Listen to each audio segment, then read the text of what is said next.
Olá, bem-vindo mais uma vez à nossa série de estudos aqui de temas introdutórios das Escrituras. 15 assuntos básicos que você precisa ter conhecimento para que você possa seguir a verdade bíblica através das Escrituras e através desse conhecimento mais amplo que você precisa ter até mesmo após esses 15 estudos aqui. Porque, repito, esses estudos são estudos básicos, introdutórios, de conceitos bem mais profundos que mais para frente, quem sabe aqui no canal a gente possa abordar, ok? Lembre-se que nossa sequência aqui tem uma lógica.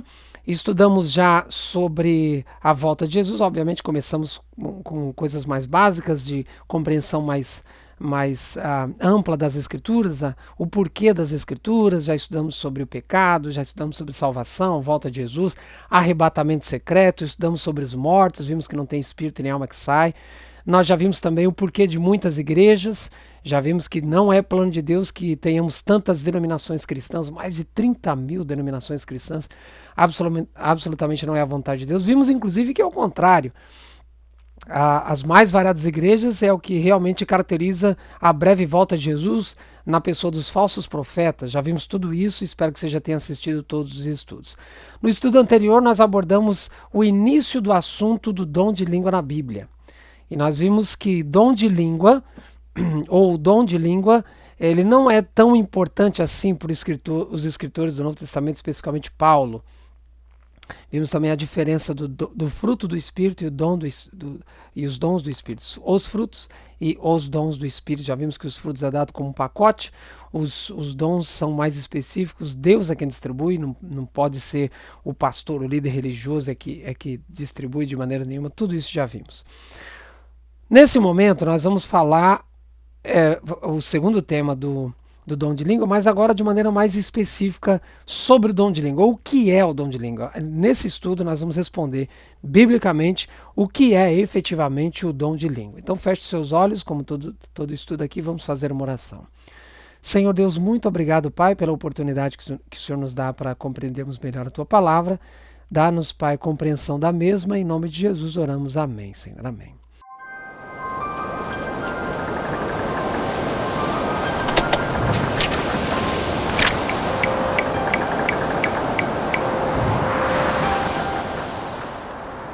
Muito bem, pegue a sua Bíblia, eu espero que você tenha a sua Bíblia ou impressa ou no seu material eletrônico, mas que você me acompanhe nos textos, a leitura dos textos, por isso que eu não estou colocando na tela aqui.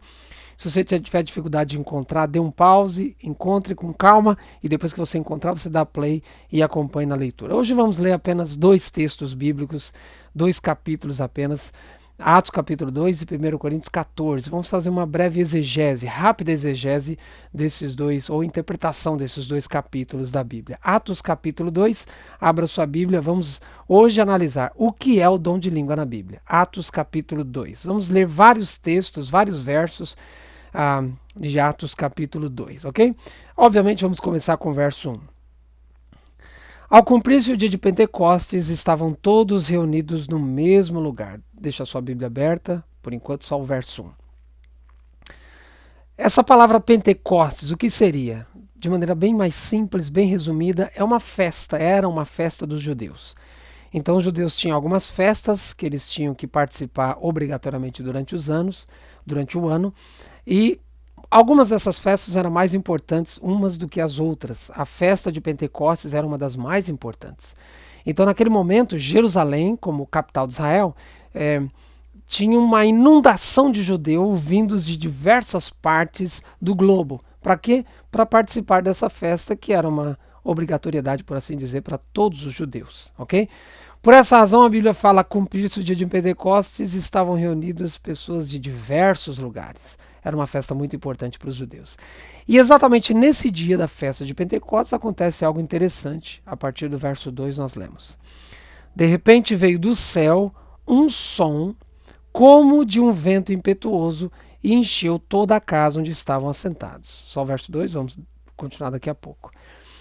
Veja, a Bíblia não está dizendo que era... O verso 2 não está dizendo que era um vento.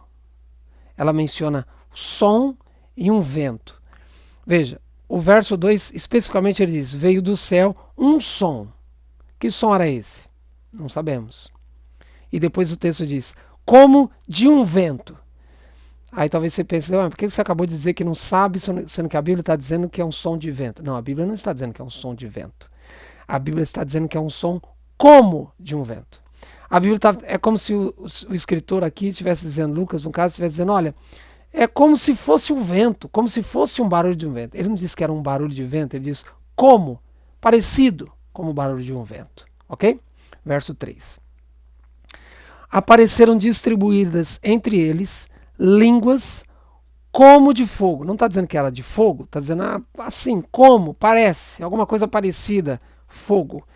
E o texto, finalizando o verso 3, diz, pousou uma sobre cada um deles.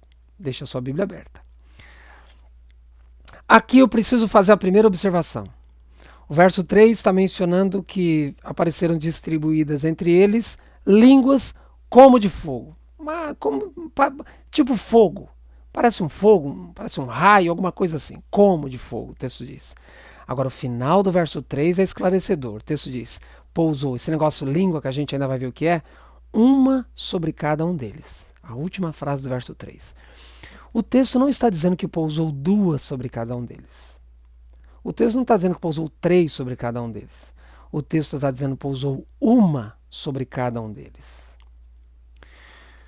Essa informação ela é muito importante. Por quê? Porque me mostra que quando a frase diz pousou uma sobre cada um deles, está mencionando que era algo diferente. Pousou uma sobre cada um. Não está dizendo assim, essa língua pousou sobre todos eles. Pousou uma sobre cada um. Era algo diferente. Assim como os dons. Lembra do estudo anterior? Os frutos dados um pacote. Todos temos que ter todos. Mas os dons não. Dons é específico. É o Espírito que distribui. Nada de um líder religioso definir qual dom é mais importante. Não. Cada um recebe 1 ou 2 ou 3, mas é o Espírito quem determina.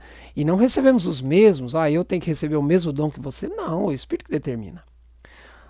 No dom de língua especificamente, são várias línguas, porque a Bíblia menciona no plural, línguas, pousou línguas. Mas cada um, uma língua sobre cada um deles. O texto não está dizendo que todos eles receberam a mesma língua, seja esse negócio de língua o que for. Mas cada discípulo recebeu uma. Já começo a ver diferença com o que é ensinado aí do dom de língua nas mais variadas igrejas. Por quê? Porque nas mais variadas igrejas, as pessoas falam a mesma coisa. Alabachurianda, churicantes, é a mesma coisa. Muda uma frase ou outra, e isso, eu estou falando isso aqui, não é porque eu estou recebendo dom de língua, é porque eu vim de lá, eu sei o que eu estou falando. As pessoas falam as mesmas coisas, ninguém entende nada. O texto, só estamos começando, o texto está dizendo que pousou uma sobre cada um dos discípulos. Um discípulo recebe uma língua, outro discípulo recebe outra. Uma sobre cada um deles. Uma sobre cada um. Seja o que for. Ok. Agora o verso 4. Todos ficaram cheios do Espírito Santo e passaram a falar em outras línguas, segundo o Espírito lhes concedia que falasse. Essa expressão, outras línguas, na sua Bíblia e na minha Bíblia, isso é com base no original, tá assim mesmo. Outras línguas. No hebraico aqui é heteroglossa. É a palavra hétero, é outra, mas já existente. Outra já existente. Eles falaram alguma coisa que já existia. Não falaram nada novo. Falaram alguma coisa que já existia. Ok? É como se eles estivessem falando uma outra é a mesma coisa que eles falam, mas de uma outra espécie. E a gente começa a entender aqui, então é uma coisa que já existia. Eles estão falando heteroglossa, outras línguas. Estão falando alguma coisa que já existia. O que é isso? O texto vai explicar. Ok. Dos versos 1 a 4 é uma introdução do que aconteceu. A partir do verso 5, vai esmiuçar o que está acontecendo, vai dar detalhes do que está acontecendo, do que já foi dito no verso 1 ao 4. Agora, detalhes. Verso 5. Estavam habitando em Jerusalém judeus, veja, a mesma coisa que ele falou lá atrás, mas agora com detalhes. Estavam habitando em Jerusalém judeus, homens piedosos, vindos de todas as nações debaixo do céu. Por quê? Porque era dia de Pentecostes, era festa. Vinha judeus de várias partes para assistir à festa. Verso 6. Quando, pois, se fez ouvir aquela voz, para um pouquinho, quando, pois, se fez ouvir aquela voz, que voz? Dos discípulos falando em língua, que foi mencionado nos versos de 1 a 4, ok? Lembre-se, de 1 a 4 é a introdução, do verso 5 em diante é detalhes daquilo que já foi falado. Então o verso 6 começa, quando, pois, se fez ouvir aquela voz, os discípulos falando em língua. O que aconteceu? Afluiu a multidão que se possuiu de perplexidade. Por que a multidão estava perplexa vendo os discípulos falando em língua? Porquanto cada um os ouvia falar na sua própria língua. Verso 6. Cada um os ouvia falar na sua própria língua. Aquela multidão, quando ouviu os discípulos falando, ficaram perplexos. Por quê? Porque cada um ouvia os discípulos falar na sua própria língua. O que será que é isso? O texto vai mostrar. Verso 7. Falando da multidão ainda, estavam atônitos e se admiravam, dizendo, vede, não são porventura galileus todos esses aí que estão falando? Calma um pouquinho, a gente já continua. Então eles estão atônitos, estão perplexos. Veja as palavras que são utilizadas aqui para caracterizar aquilo que aquela multidão está sentindo. Estão atônitos, estão perplexos ao ouvirem os discípulos falar em língua. Aí o verso 8 diz, como a multidão está dizendo, como os ouvimos, falando dos discípulos, como os ouvimos falar, cada um em nossa própria língua materna. Gente, o que é língua materna? Língua materna são idiomas. Eu aqui estou pregando na minha língua materna, que é o português. Moro nos Estados Unidos da América, aqui se fala inglês, mas não é a minha língua materna. Língua materna é um idioma. Português, inglês, espanhol, idioma. Então, quando a Bíblia fala que aquela multidão, cada um, falando da multidão, está atônita, perplexa, cada um os ouvia falar na sua própria língua, lembre-se que na época se falava o aramaico, se tinha o conhecimento vasto do grego, falado também, mas tinha vários outros dialetos. Esses judeus que moravam em diversas regiões, obviamente eles conheciam o grego, o aramaico, mas eles também conheciam os seus dialetos lá de onde eles vieram. Então, quando eles veem essa multidão, estão perplexos porque os discípulos estão falando exatamente. Lembre-se, agora faz sentido o verso 3. Cada um recebeu uma língua diferente. Pousou uma sobre cada um deles, um idioma sobre cada um deles. E aí, quando vai falar da multidão, diz cada um os ouvia falar em sua própria língua. Então, por exemplo, Pedro está falando num idioma que algumas pessoas estão entendendo. Não, é o idioma lá da onde eu moro, da onde eu vim, é o meu dialeto. Língua materna. O que é dom de língua na Bíblia? Dom de língua na Bíblia é idioma. Simples assim. Não tem nada a ver com esse alabachuriano, churicantos que ninguém entende nada. E eu não falo isso aqui para ofender ninguém, para tirar um sarro, absolutamente. Eu preciso ser claro para você entender. Vamos continuar. Eu quero ler de novo o verso 8 e eu dou continuidade. A multidão está dizendo, como os ouvimos falar cada um em nossa própria língua materna? Eles estão falando no idioma de onde a gente veio lá. Verso 9, olha a argumentação da multidão. Verso 9. Somos partos, medos, eles estão mencionando regiões de onde eles vieram. Elamitas, naturais da Mesopotâmia, Judéia, Capadócia, Ponto e Ásia, verso 10. Da Frígia, da Panfilha, do Egito, das regiões da Líbia, imediações de Cirene, romanos que aqui residem. Veja, várias regiões, a gente vem de tudo quanto é lugar. Agora olha o verso 11. Tanto judeus como prosélitos, ou convertidos ao judaísmo, cretenses e arábios, como os ouvimos falar em nossas próprias línguas as grandezas de Deus. Olha o que a multidão está falando. Como estamos ouvindo esses discípulos falar sobre as grandezas de Deus. Veja, se os discípulos estivessem falando sobre esse, se os discípulos estivessem falando esse alabachurianda churicantas que se ensina hoje, eles não poderiam dizer que os discípulos estavam falando sobre as grandezas de Deus. Se a multidão disse que os discípulos estavam falando sobre as grandezas de Deus, quer dizer que eles estavam entendendo o que os discípulos estavam falando. Sim ou não? Você é inteligente. A multidão está dizendo, olha, nós estamos entendendo os discípulos falar sobre as grandezas de Deus. Como é que eles sabiam que os discípulos estavam falando sobre as grandezas de Deus? Se eles não estavam entendendo o que os discípulos estavam falando, é óbvio que eles estavam entendendo o que os discípulos estavam falando. Por essa razão eles estão dizendo, olha, os discípulos estão falando sobre as grandezas de Deus. O dom de língua nada mais é do que idioma, não tem nada a ver com esse alabachuriana churicantas que ninguém entende nada. Exegese de Atos 2 é suficiente para fazer você entender que o dom de língua na Bíblia é um idioma.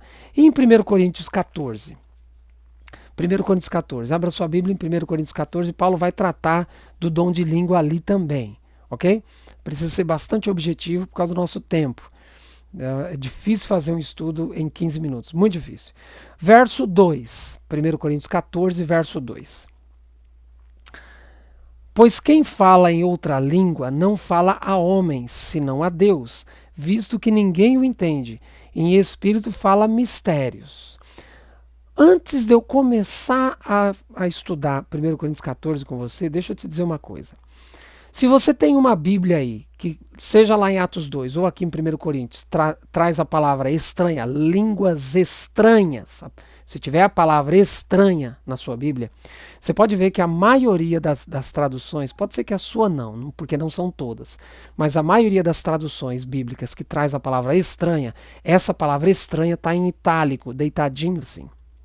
O que quer dizer isso? Quer dizer que essa palavra não tem no original, ou seja, ela é estranha mesmo, não tem no original. Não existe nem em Atos 2, nem em 1 Coríntios 14 a frase línguas estranhas. A palavra estranha não existe no original, foi acrescentado depois. Por isso que em traduções mais modernas, mais confiáveis, não existe a palavra estranha. Por quê? Porque não existe no original. Então, se eu estou falando para alguém que encontrou a palavra estranha aí na sua Bíblia, não tem no original. Ok? Por quê? Porque dom de língua não tem nada a ver com estranheza, dom de língua tem a ver com idioma. Idioma, você se lembra? Heteroglossa, línguas já existentes, outras línguas que já existem. Ok? Idiomas. Os discípulos estavam falando idiomas já existentes que o Espírito Santo estava capacitando eles de falarem para a pregação do Evangelho. Mas Paulo, no verso 2 de 1 Coríntios 14, está dizendo que quem fala em outra língua, não fala a homem, senão a Deus. Fala em mistérios, ninguém o entende. Será que é uma língua diferente de Atos 2 e 1 Coríntios 14? Não. O que Paulo está falando aqui, que ninguém o entende, fala mistérios, o próprio capítulo 14 vai nos explicar. Não vou ler todos os versos, porque não temos tempo. Eu vou ler alguns versos para que fique claro para você. Por exemplo, o verso 5, ele diz assim, ó: eu quisera que todos vós falasseis em outras línguas, muito mais, porém, que profetizasseis, pois quem profetiza é superior ao que fala em outras línguas, salvo se as interpretar para que a igreja receba edificação. São muitas informações, verso 5, vamos por partes. O verso 5 ele está dizendo, eu gostaria que vocês tudo falassem em outras línguas, mas eu gostaria que você mais profetizasse do que falar em outra língua. E esse verbo profetizar não tem nada a ver com adivinhar futuro, tem a ver com ensinar a palavra profética. Profetizar tem a ver com ensinar a palavra profética. Então Paulo diz assim, é superior quem ensina a palavra profética do que quem fala em outra língua.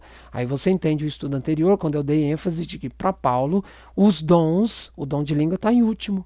Não tem tanta importância assim. Paulo está dizendo, é superior quem ensina a Bíblia, quem profetiza, do que quem fala em outra língua. Salvo se a interpretar. Ou seja, você fala em outra língua e tem alguém que interprete para que a igreja receba edificação. Se um camarada sobe lá no púlpito e começa a falar em grego, quem vai entender? A igreja não vai entender nada, ninguém vai receber edificação nenhuma. É disso que ele está dizendo, ok? Verso 7. É assim que instrumentos inanimados, como a flauta ou a cítara, quando emitem sons, se não derem esses sons bem distintos, como se reconhecerá o que se toca na flauta ou na cítara? A palavra-chave nesse verso 7 é como se reconhecerá. A palavra é reconhecerá. Então ele diz, na flauta ou na cítara, quando a pessoa vai tocar, tem que tocar direito, senão como vai se reconhecer? Como vai entender isso aí? Que som vai ficar tocando qualquer coisa? Tem que tocar certo. Verso 8. Pois também se a trombeta der som incerto, quem se preparará para a batalha? Então a flauta e a cítara tem que saber tocar. Aí a trombeta também tem que saber tocar, senão quem se prepara para a batalha? Era costume na época de ter trombeteiros nos muros das cidades. Quando eles avistavam exércitos inimigos chegando, eles tocavam a trombeta de uma forma correta, já combinada, para que as pessoas, ao ouvirem o som da trombeta, se preparavam o exército para guerrear. Então Paulo está dizendo, a flauta e a cítara tem que dar o som certo. A trombeta também tem que dar um som certo. Por que ele está falando de flauta, cítara e trombeta? Por quê? Verso 9 ele explica, ele está usando uma analogia. Verso 9 ele diz, assim assim como a flauta, cítara e a trombeta, assim vós, se com a língua, não disserdes palavras ou palavra compreensível, como se entenderá o que dizeis? Porque estareis como se falasseis ao ar. Então Paulo usou a flauta, a cítara e a trombeta para fazer uma analogia. Olha, as suas palavras precisam ser compreensíveis. Se você ficar lá baixuriando, churicantes, é como se estivesse falando para o ar. Assim como a trombeta precisa dar o som certo, assim como a flauta e a cítara tem que tocar direitinho, as suas palavras têm que ser, verso 9 ele diz, compreensíveis. Paulo não tinha o alabachurianda churicantas. Paulo não tinha. O dom de língua é idioma. Pode ser que eu não entenda. Se eu for numa igreja a pessoa está pregando em alemão, pode ser que eu não entenda, mas tem sentido. É o dom de língua. Entende? Agora, que sentido tem o alabachurianda churicanta? Não tem sentido nenhum. Isso não é bíblico. Não é bíblico. Olha só o verso 10. Há, sem dúvida, muitos tipos de vozes no mundo. Nenhum deles, contudo, sem sentido. Há muitos tipos de vozes no mundo, nenhum sem sentido. Olha, o alemão. A gente ouve uma pessoa pregar em alemão, a gente que fala em português vai pensar, mas esse camarada pode ser que a gente não entenda, mas tem sentido. O hebraico, o grego, qualquer idioma. Pode ser que eu não entenda, mas tem sentido. Agora, que sentido tem o alabachurianda churicantas? O que me faz entender é que na época de Paulo já estavam usando o dom de língua de maneira equivocada. Por essa razão, agora você entende, Paulo já mencionou no estudo anterior, eu dei ênfase, já mencionou que o dom de língua não é mais tão importante assim. O próprio Paulo falava vários idiomas e ele não recebeu o dom, ele sabia mesmo, ele aprendeu mesmo. E ele era o maior pregador. Quando ele ia num local que as pessoas que precisassem pregar em outro idioma, ele conhecia o idioma. Por essa razão, na lista de dons, ele coloca o dom de língua sempre por último. Já não era tão importante na sua época, quanto mais hoje. Ok? Vamos avançar. Verso 18. Olha o que Paulo escreveu. Dou graças a Deus porque falo em outras línguas mais do que todos vós. Por quê? Paulo aprendeu, ele era estudioso, ele sabia falar essas línguas. Então ele está escrevendo para Coríntios e fala, eu sei falar em língua mais do que todos vocês. Ah, Paulo era orgulhoso, jogando isso na cara dos cristãos. Nada disso. Ele está dizendo, não, eu sei falar em língua. Mas por que ele está falando? Ele está argumentando que ele sabe falar mais língua do que todos os outros. Olha o versinho 19. Contudo, eu sei falar mais línguas do que todos vocês. Contudo, prefiro falar na igreja 5 palavras com o meu entendimento para instruir os outros do que falar 10.000 palavras em outra língua. Veja, o texto é claro. Paulo está dizendo, eu sei falar mais língua do que todos vocês, mas eu prefiro falar na igreja. Olha o contexto. Paulo está falando do culto na igreja. Exatamente o que acontece aí no mundo pentecostal. No culto na igreja, Paulo está dizendo, eu prefiro falar 5 palavras com o meu entendimento, que as pessoas compreendam, do que falar 10.000. Olha a proporção, ele fala, eu prefiro falar 5 do que 10.000. O que adianta as pessoas alabachuriando, churicando? Ninguém entende nada. Paulo diz, é melhor falar 5 palavras com entendimento para instruir os outros. É isso. Dom de língua não tem nada a ver com o que tem se ensinado por aí. Dom de língua simplesmente é idioma. Idioma. E ele continua. Verso 27, estou no final. Olha a expressão que ele usa aqui no verso 27. No caso de alguém falar em outra língua, olha, já não era mais comum. Olha como ele usa. No caso, se acontecer, se alguém aparecer aí, já não era comum na época dele. No caso de alguém falar em outra língua, olha, agora ele estabelece o princípio, que não sejam mais do que 2. Não pode ser 3, 4, 5, 10 toda a igreja. No caso de alguém falar em outra língua, que não sejam mais do que 2. Ou, quando muito, no máximo, 3. E isto sucessivamente. Em outras traduções, um por sua vez. E haja quem interprete. Então, Paulo está estabelecendo princípios, porque talvez, na época dele, já estavam usando mal o dom de língua. Então, quais são os princípios que ele estabelece? Primeiro, que a gente já percebe que não era tão comum. Se alguém aparecer, no caso, aí ele diz 2, numa igreja toda, 2, no máximo 3. E isto sucessivamente, ou seja, cada um por sua vez. Enquanto um fala, o outro fica quieto. Não é todo mundo falando ao mesmo tempo. Veja que o que está sendo ensinado por aí não é bíblico. Não é bíblico. Eu estava lá, eu sei do que eu estou falando. Isso aqui eu aprendi na Bíblia, na raça. E eu espero que você tenha, como eu, o coração sincero, para não só buscar a verdade, mas quando Deus revelar a verdade para você, você toma uma decisão ao lado dela. Paulo está dizendo 2 dom de língua, 2 na igreja. Quando muito 3. E isso sucessivamente. Não é todo mundo falando ao mesmo tempo. E como é que ele termina o verso 27? Haja quem interprete. Ele já falou anteriormente. Para que a igreja receba edificação. Então a pessoa tem um dom de língua, não pode falar lá, lá, lá, lá, lá. Não. 2, no máximo 3, sucessivamente. Um fala, outro fica quietinho. E alguém tem que interpretar para que a igreja saiba o que está falando, para que ela receba edificação. Agora, verso 28, olha o que ele diz. Mas, não havendo intérprete, se não tiver intérprete, se não tiver o tradutor, fique calado na igreja, falando consigo mesmo e com Deus. Você se lembra que lá no verso 2 ele falou: quem fala em outra língua não fala a homem senão a Deus. Agora ele está dizendo no verso 28, se não tem intérprete, fique calado, falando consigo mesmo e com Deus. Falar com Deus é oração. Falar com Deus é oração. Então Paulo diz assim, ó, se não tiver intérprete, cala a boca. Fique caladinho na igreja. Falando consigo mesmo, ou seja, meditando e falando com Deus em oração. Quando no verso 2 ele falou lá, ó, quem fala em outra língua não fala homens, ninguém o entende, é o idioma. Se uma pessoa entra na igreja e começa a pregar em alemão, a gente vai dizer assim, esse cara... Hoje a gente não vai dizer esse cara tá bêbado, porque hoje a gente sabe, tem os idiomas, a gente tem esse conhecimento. Mas Paulo está falando no verso 2 justamente de idiomas. Se a pessoa chega lá para falar, para pregar para a igreja e não tem intérprete, é isso que o pessoal vai pensar, ué, tá falando, não está falando com homem, ninguém está entendendo nada. Por essa razão, Paulo está estabelecendo o princípio. Paulo está dizendo aqui no verso 27 e 28.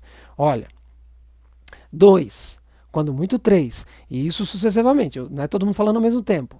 E haja intérprete. E se não tiver intérprete, fique calado. Se não tiver intérprete para dizer o que é que a pessoa está falando, fique calado. Pronto. Ou seja, ele está dizendo não é de Deus. Porque se fosse Deus, Paulo não ia mandar ficar calado. Paulo está dizendo fique calado é porque ele sabe. Se uma pessoa se levantar, alabachuriana, churicanta, não tem, você tem intérprete para falar isso aí? Não, não tem intérprete. Então fique calado, não é de Deus. Por quê? Por quê? Verso 33. Porque Deus não é Deus de confusão, e sim de paz. Deus não é Deus de confusão, e sim de paz. Posso ler outro texto com você para terminar? Efésios. Nem estava no script eu ler esse texto, porque o nosso tempo já foi. Efésios, capítulo... Deixa eu achar esse texto aqui. Efésios, capítulo 4. Efésios, capítulo 4. O que já vimos aqui, dom de língua é idioma. Idioma. E Paulo está estabelecendo. Tem um dom de língua na igreja? 2, quando muito 3, isso sucessivamente. Agora, olha que o próprio Paulo escreveu para a carta à igreja de Efésios, na sua carta. Capítulo 4, verso 31. Ele diz assim, ó, longe de vós, Efésios 4, 31.